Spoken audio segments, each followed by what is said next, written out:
नमस्कार दोस्तों, back to our channel. Friends, मैं आप सबका अपने चैनल स्टॉक्स फॉर लाइफ पे बहुत स्वागत करता हूं। Welcome to STFL family.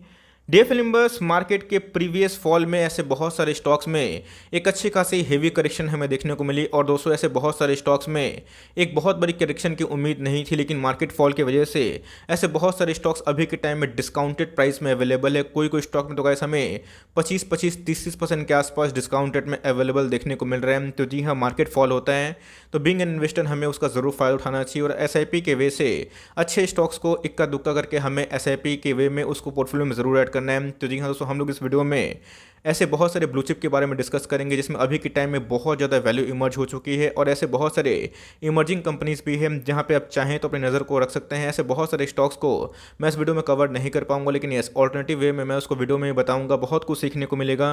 Channel first time होंगे सब्सक्राइब कर सकते हैं इस तरह क्वालिटी कंटेंट को सबसे पहले एक्सेस करने के लिए। Now without dealing any for time, let's begin. बहुत लोग पूछ रहे थे कि सर एससीएल टेक्नोलॉजीज पे इधर पे क्या राय देखने को मिल रही है। दोस्तों, एक बहुत ही शानदार कंपनी हमें देखने को मिलती है। इसके पहले आपको पता है कि 900 के लेवल से मैंने ब्रेकआउट के पहले भी इसको बताया था, और उसके बाद ये स्टॉक 1300-1400 के भाव पे जाता हुआ देखने को मिला था, जहाँ पे निफ्टी आईटी में अभी के टाइम में थोड़ा प्रेशर देखने को मिल रहा है, जिसकी वजह से दोस्तों अभी के टाइम में ये थोड़ा सा गिरता हुआ दिखाई पड़ रहा है। लेकिन दोस्तों, बीइंग एन इन्वेस्टर हमें इन सब गिरावट का फायदा जरूर लेना है। तब चाहें तो एससीएल टेक, टीसीएस और इन्फोसिस कोई भी कंपनी में निवेश कर सकते हैं। लेकिन दोस्तों, अभी के टाइम की बात की जाए तो इसमें एक वैल्यू इमर्ज हो चुकी है अपने ऑल टाइम हाई से तकरीबन 200 पॉइंट के आसपास, 15% के आसपास ये डिस्काउंटेड में अवेलेबल है। मुझे लगता है कि बहुत ही अच्छा अपॉर्चुनिटी है जहां पे आप एससीएल टेक में फॉर लॉन्ग टर्म अपने पोजीशन को बना सकते हैं। तो ऑलमोस्ट 2.5-3 लाख करोड़ के आसपास की मार्केट कैप है और निफ्टी 50 का भी स्टॉक देखने को मिलता है। इसके पहले हमें एक कंटिन्यूअस रैली देखने को मिल रही थी, उसके बाद हमें एक फॉल देखने को मिला। तो जी हाँ, सो ये सब बहुत ही डिफेंसिव कैटेगरी स्टॉक हमें देखने को मिलता है। अच्छे खासे कंपनी डिविडेंड बांटती है। तो आप चाहें तो इधर पे टीसीएस को, एससीएल टेक को आराम से कंसिडर कर सकते हैं। आरएसआई की बात कीजिए, आप देख सकते हैं कि अभी के टाइम में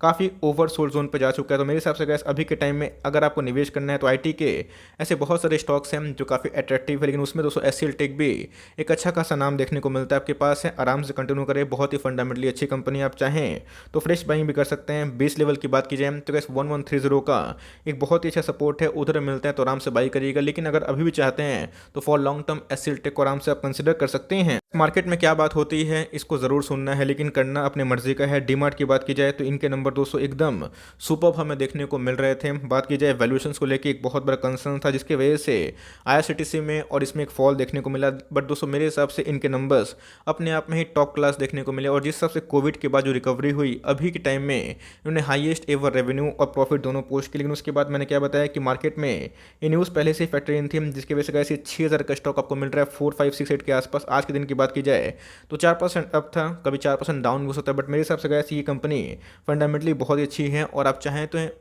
तो इधर पे लॉन्ग टर्म निवेश के तौर पे इसको एसआईपी के वे में जरूर उठा सकते हैं। हमेशा स्टॉक भागता नहीं है। इसके पहले डीमार्ट की बात की जाए 3200-3300 का स्टॉक था और उसके बाद सडनली हमें 6000 का लेवल पर जाता हुआ देखने को मिला। तो जी हाँ, तो सेम ये इन्फोसिस का चार्ट पैटर्न बना रहा है। तो मेरे हिसाब से फॉर लॉन्ग टर्म ये बहुत ही अच्छा अपॉर्चुनिटी हो सकता है। कभी गिरता है 4200 का लेवल पे तो कैसे ये इसका एमओएस का लेवल हमें दिखाई पड़ सकता है 3800 के आसपास। इसका सुपर एमओएस का लेवल है। बहुत लोग बोलेंगे सर एनालिस्ट लोग काफ़ी डाउन साइड बता रहे टारगेट्स को, तो कैसे एनालिस्ट का मानना होता है कभी ऊपर तो कभी नीचे। बहुत सारे एनालिस्ट बुलिश भी हैं, बहुत सारे एनालिस्ट बेरिश भी है। बट मेरे हिसाब से जो फंडामेंटल अच्छी कंपनी है उस पर आपको निवेश जरूर करना चाहिए।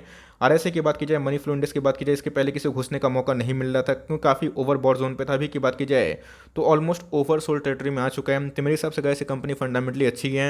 तो बी प्रिपेयर्ड कि कभी 300-500 का गिरावट अगर होता है तो उसे पैनिक मत करिएगा। डीमार्ट की बात की जाए तो नेवर एंडिंग बिजनेस में काम करती है और इनके पास ग्रोथ की बहुत ही अच्छी अपॉर्चुनिटी है और ये अपने स्टोर्स को बढ़ा के अपने टॉप लाइन को बूस्ट कर सकते हैं। तो कंपनी फंडामेंटली अच्छी है, ऑलमोस्ट फ्री कंपनी है और इधर पे ज़्यादा माल मार्केट में अवेलेबल नहीं है। तो एकदम दोस्तों डीमार्ट को उठा सकते हैं फॉर लॉन्ग टर्म, ये जेम है और इधर पे लॉन्ग टर्म टिकेंगे तो ऐसी कंपनी आपको निराश नहीं करेगी। बट इधर पे पूरा पैसा डिप्लॉय मत कर दीजिएगा। एसआईपी के वे में आप चाहें तो इक्का दुक्का स्टॉक लेके अपने पोर्टफोलियो को मजबूत बिल्ड कर सकते हैं। इंडिया मार्ट की बात की जाए, नंबर्स की बात की जाए तो 82 करोड़ के आसपास का प्रॉफिट था। क्वार्टर की बात की जाए तो उसमें हमें टेपिड सा एक ग्रोथ देखने को मिला। बट दोस्तों, इनके जो गाइडेंस है वो काफ़ी हद तक हमें प्रॉमिसिंग देखने को मिल रहे हैं। तो मेरे हिसाब से 20 से 30% का इनके जो ग्रोथ की संभावना है और साथ ही साथ दोस्तों जो कलेक्शन की संभावना है ये काफ़ी हद तक प्रॉमिसिंग देखने को मिल रहे हैं। और अभी की बात की जाए तो जिस हिसाब से हमें इकोनॉमिक एक्टिविटी खुलते हुए दिखाई पड़ रही है, ये कंपनी फंडामेंटली अच्छी है। इसके पहले भी दोस्तों इसने 6800 का बॉटम लगाया था और उसके बाद ये एक ब्रेकआउट के वर्ज पे भी था, जहाँ पे एक अच्छी खासी प्रॉफिट बुकिंग हमें देखने को मिल गई इस इंडाइसिस में। लेकिन मेरे हिसाब से ये कंपनी डेफरी कंपनी है और जिस हिसाब से इनके नंबर्स हैं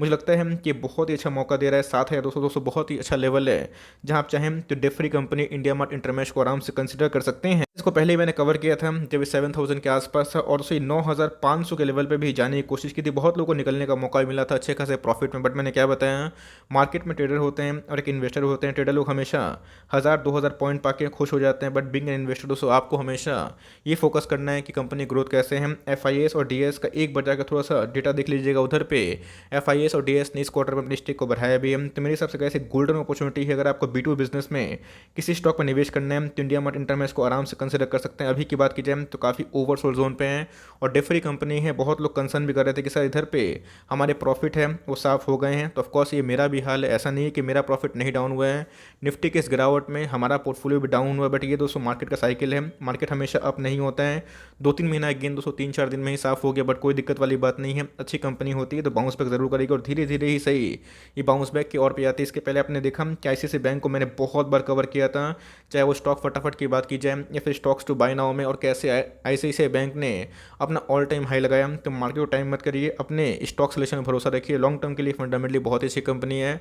गिरता भी है तो बाय एंड डिप्स करें और लिए हुए तो कंटिन्यू करें, फॉर लॉन्ग टर्म बहुत ही अच्छी कंपनी है। दीपक नाइट्रेट को लेकर मैंने आज के दिन एक वीडियो बनाया है, बताया है कल इनके नंबर्स बहुत ही इंपॉर्टेंट डिसाइडिव डे होने वाले हैं। देखना बनता है कि कल इनके नंबर्स कैसे आते हैं, बट नवीन फ्लोइन के नंबर्स के बाद थोड़ी सी गिरावट हमें देखने को मिली, बट दोस्तों अपने ही इंडस्ट्री पीयर से ये काफ़ी सस्ता है। इसके पहले किसी को घुसने का मौका नहीं मिल रहा था। 3000 का स्टॉक है। अभी के टाइम की बात की जाए ये 2500 के भाव पे है, कोई दिक्कत वाली बात नहीं है। इन्वेस्टर को इससे पैनिक नहीं करना है। ये दोस्तों ट्रेडर लोग काम करते हैं, जहाँ पे वो FNO में काम करता है, को पता है कि अभी FNO का स्टॉक बन चुका है, तो बहुत सारे पोजीशंस को बनाया जाता है, बिगाड़ा भी जाता है, बट मेरे हिसाब से कंपनी फंडामेंटली अच्छी है। EPS growth everything is okay. आप चाहें तो उधर पे केमिकल कंपनी में इसको, एल्के लेमिन्स को और नवीन फ्लोइन को आराम से, या फिर आर्ट इंडस्ट्रीज को भी कंसिडर कर सकते हैं अपने आप में ही। जिनके ROC सही है, ROE सही है, ग्रोथ सही है, उन सब कंपनी में आपको आने वाले कल में एक अच्छा ही ग्रोथ दिखाई पड़ सकता है। बहुत ही अट्रैक्टिव प्राइस पे हैं, आप चाहें तो आराम से बाई कर सकते हैं। इसके पहले इसने 2350 के आसपास एक बॉटम भी लगाया था, 2250 के आसपास मुझे इनका MOS का लेवल दिखाई पड़ता है और 2000 के आसपास सुपर MOS है, तो आप इसको ट्रैक कर सकते हैं। और एक बार Q2 के नंबर्स कल के देख लीजिए, कल अगर आपको नंबर सही लगे तो आराम से बेशक पोजीशन बना सकते हैं। फॉर लॉन्ग टर्म कंपनी बहुत अच्छी है और अभी के टाइम की बात की जाए तो काफ़ी प्रेशर में है, बट लॉन्ग टर्म के लिए ये आपको बहुत ही अच्छा मौका दे रहा है। जितना गिरे धीरे धीरे उछाते रहिए, फॉर लॉन्ग टर्म कंपनी बहुत ही प्रॉमिसिंग है। ये बहुत ही अट्रैक्टिव प्राइस में है APL अपोलो ट्यूब्स लिमिटेड। इसके पहले आपको बताया कि मैंने इसको कवर भी किया था और बताया भी था जल्दीबाजी ना करें, लेकिन इसको ट्रैक ज़रूर करते रहें। ट्यूब्स की बात की जाए इस इंडस्ट्री की, तो इसमें दोस्तों हमें एक आने वाले कल में टेपिड ग्रोथ देखने को मिल सकता है। बट इसकी खास बात क्या है दोस्तों, ये ट्यूब्स में काम करते हैं और जितने भी तरह के नए बिजनेसेस हो गए वो अपने आप में ही काफ़ी प्रॉमिसिंग इंपैक्ट कर सकते हैं। तो मेरे हिसाब से कैसे बहुत ही अच्छा घुसने का मौका दे रहा है। 770 का लेवल पे इसने जाने की कोशिश भी की थी और उधर पे जाता है, तो गैस ये मस्ट बाई वाला स्टॉक है। लेकिन आपका हॉरिजन कम से कम इस स्टॉक में 1 से 5 साल का ज़रूर होना चाहिए। नहीं दोस्तों कि आप आज बाई करें कल इसको बेचने का सोचें, नहीं दोस्तों कंपनी फंडामेंटली बहुत ही अच्छी है और आप चाहें तो इस पर ग्रोथ भी आराम से ढूंढ सकते हैं। ICICI सिक्योरिटीज़ की बात की जाए तो गैस उन्होंने 1020 का टारगेट दिया है और मुझे लगता है कि 1 ईयर में ये पूरा अचीवेबल देखने को मिलता है। तो कंपनी में अच्छा खासा ग्रोथ भी है और एक इमर्जिंग कंपनी है।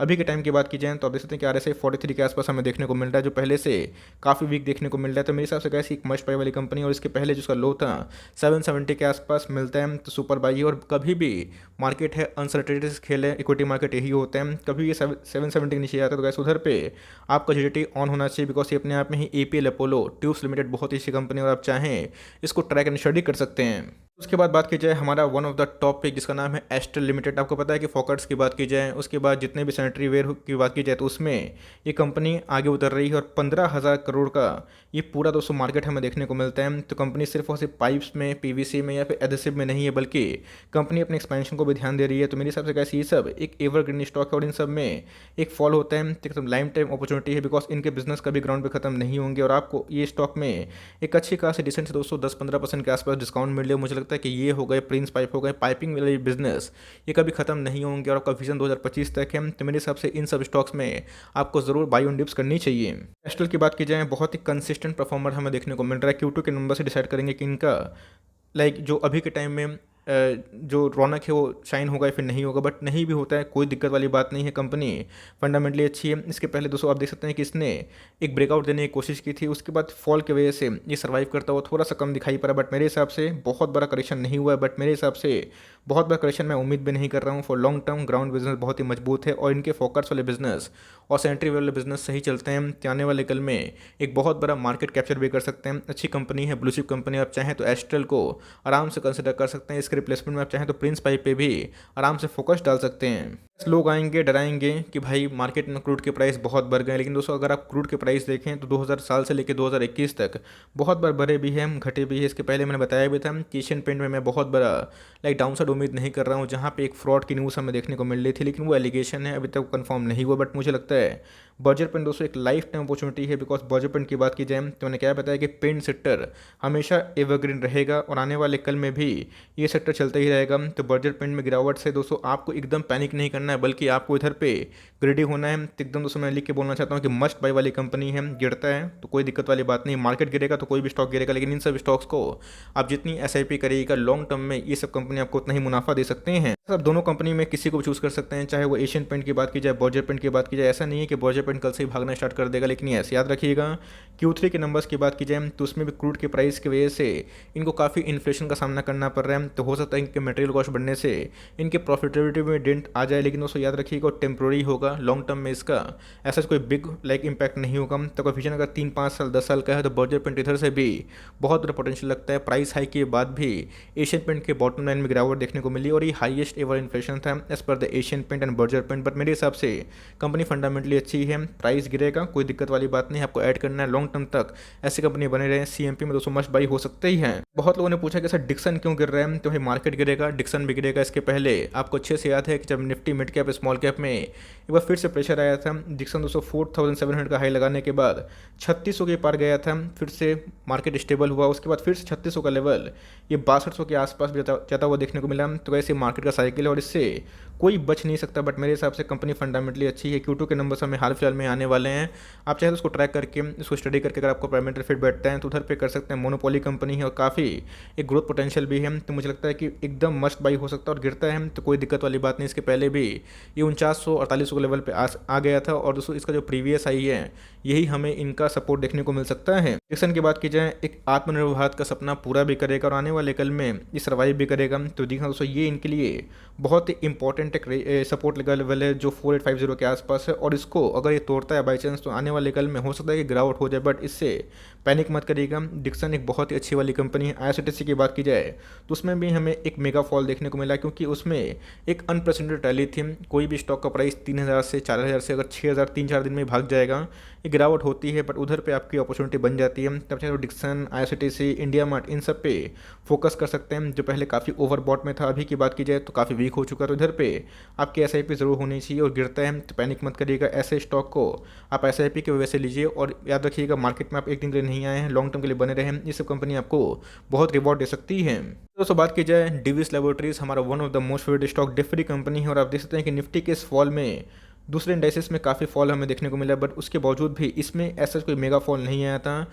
नंबर्स की बात की जाए तो काफ़ी इनलाइन थे और मुझे लगता है कि डिविस लेबोरेटरी बहुत ही अच्छी कंपनी है और आपको अगर लार्ज कैप में फार्मा से किसी पर निवेश करना है तब कॉस्ट कर सकते हैं। FNO का बेनिफिट उठाना है अभी के टाइम में लोरस लैब भी अच्छा खासा अट्रैक्टिव प्राइस में है और FNO की एंट्री के बाद लोरस लैब में भी अच्छी खासी तेजी आ सकती है। तब चाहे तो इन सब कंपनी पे आराम से फोकस कर सकते हैं। डिविस लैब भी एक अच्छी कंपनी है, शानदार कंपनी है और इसके पहले भी इसने बहुत बार बॉटम लाइन की कोशिश की थी। तो गाइस 4750 इस लेवल का ही मिलता है। तो डिविस लैब एक मस्ट बाय वाली कंपनी और गिरता है आपका MOS का लेवल बढ़ जाएगा, बिकॉज कंपनी के ROE, ROC और कंपनी एक डिफरी है। तो कंपनी का API जो यूनिट है वो काफ़ी हद तक बूस्ट कर रहा है और बहुत सारे ब्रोकर्स का टारगेट कम से कम 5800 के आसपास। आप चाहे तो डिविस लैब को भी इस भाव पर आराम से बाई कर सकते हो और गिरता है तो पैनिक मत करिएगा। 200-500 का फॉल कोई बड़ा फॉल नहीं है। इधर पे मार्केट में अगर वोलेटाइल मूवमेंट होता है तो कोई भी स्टॉक गिरता है, लेकिन यस उसमें एक रिकवरी करने के लिए पोटेंशियल होनी चाहिए। डिविस लैब बहुत ही अच्छी कंपनी है, आप चाहे तो इसको भी फोकस कर सकते हैं। At last but not least आप चाहें तो इसके जगह पे वीबीएल को या फिर वरुण बेवरेज को या फिर कोई भी कंपनी को कंसिडर कर सकते हैं। इसका नाम क्या है? Jubilant FoodWorks. आपको पता है कि जुबलियंट फूडवर्क्स के जो नंबर्स थे अपने आप में ही अच्छे थे, लेकिन बहुत सारे ऐसे ब्रोकर्स हैं जिनका मानना है कि ये नंबर्स थोड़े और भी अच्छे आ सकते थे। लेकिन उसके बाद अगर आप देखें एक कंटिन्यूसली फॉल हमें देखने को मिल रहा है। कोई दिक्कत वाली बात नहीं है, जितना गिरे उतना उठाइए और धीरे धीरे ऐसे स्टॉक्स को पोर्टफोलियो बिल्ड करें। ये सारे के सारे स्टॉक्स मल्टी बैगर स्टॉक्स है और आने वाले कल में भी इनका एक बिजनेस मोड रहेगा। तब चाहे तो इसकी जगह पे वीबीएल को कंसिडर कर सकते हैं, बिकॉज प्राइस काफ़ी कम है। चाहते तो टीसीपी भी कंसिडर कर सकते हैं। तीसरे पे दोस्तों आपके पास ऑप्शंस बहुत सारे। बहुत लोग पूछेंगे सर आपने आईजीएल कवर नहीं किया, यस वो भी अट्रैक्टिव प्राइस में है। आप चाहे तो इन सब स्टॉक्स को फोकस कर सकते हो। धीरे धीरे एसआईपी की वजह से इन सब स्टॉक्स को आराम से बिल्डअप कर सकते हैं। तो मैंने बहुत सारे स्टॉक्स जो निफ्टी 50 के हैं उसको कवर किया, बहुत सारे स्टॉक्स जो निफ्टी नेक्स्ट 50 के हैं उसको भी कवर किया, और बहुत सारे स्टॉक्स जो निफ्टी मिड कैप 100 के हैं उसको भी कवर किया। तो चॉइस आपका है। तो गाइस इन सब स्टॉक्स में से आपको कौन कौन से स्टॉक पसंद आए कमेंट बॉक्स में लेट मी नो, ड्रॉप करिएगा। देखते हैं कि आपका व्यू इधर पे क्या है। So for timing that's end video. तो गाइस मिलते हैं जल्दी ही, तब तक के लिए bye. Thanks for listening friends, god bless you all.